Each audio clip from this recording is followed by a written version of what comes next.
सुनते आए थे कि जो चीज़ दूसरे के पास है वो दिल को बहुत लुभाती है, और इंसान चाहता है कि वो उसको हासिल हो जाए। बच्चों में ये आदत बहुत ज़्यादा शदीद होती है।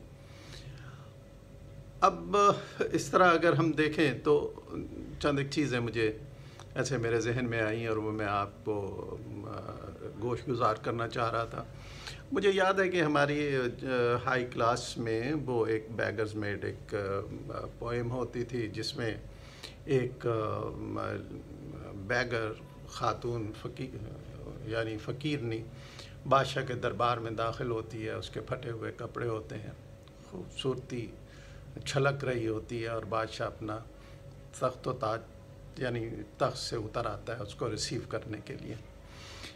किसी ज़माने में ये था कि अगर ऐसे कपड़े फटे हुए हों, उनमें जैसे रोशनदान से बने हुए होते हैं वो हों, तो ये लगता था कि बहुत गरीब इंसान है, इसके पास पैसे नहीं हैं, और लोग तो उसके ऊपर तरस खाते थे। लेकिन आज हम देखते हैं कि इस तरह के ब्रांड्स आ गए हैं कि वो पैंटलून्स जगह जगह से फटी हुई है, बड़े अजीब से सूरत हाल होती है, और बड़े लोग उसको पहनते हैं, और बड़े बड़े अमीर लोग उसको पहनते हैं, और ये एक किस्म का स्टेटस सिंबल बन गया है, और ये बेहतरीन लिबास भी हो गया, फैशन भी हो गया। यानी जो गरीबों का लिबास था, जिसे देखकर इंसान को तरस आता था, वो अब अमीरी की अलामत बन गई है।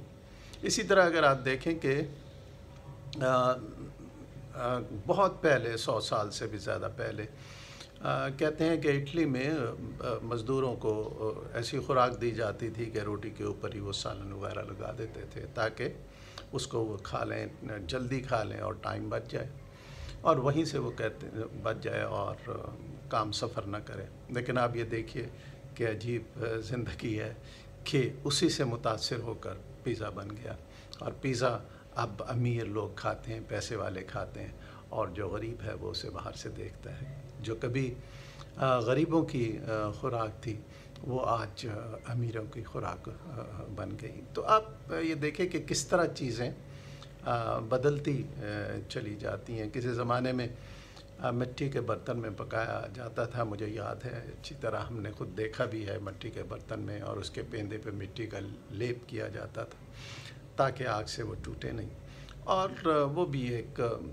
गरीब घर की या लोअर मिडिल क्लास की एक इलामत होती थी।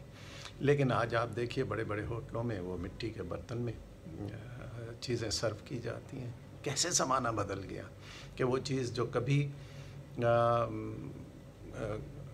कम आमदन वाले लोग इस्तेमाल करते थे, वही चीज़ें अब ज़्यादा आमदन वाले लोग इस्तेमाल करते हैं, और वो एक स्टेटस सिंबल बनती चली के जा रही है। तो मैं सोचता हूँ अल्लामा इकबाल ने, शायर मशरिक़ ने दुरुस्त ही कहा था, मैं भी हैरत हूँ कि दुनिया क्या से क्या हो जाएगी।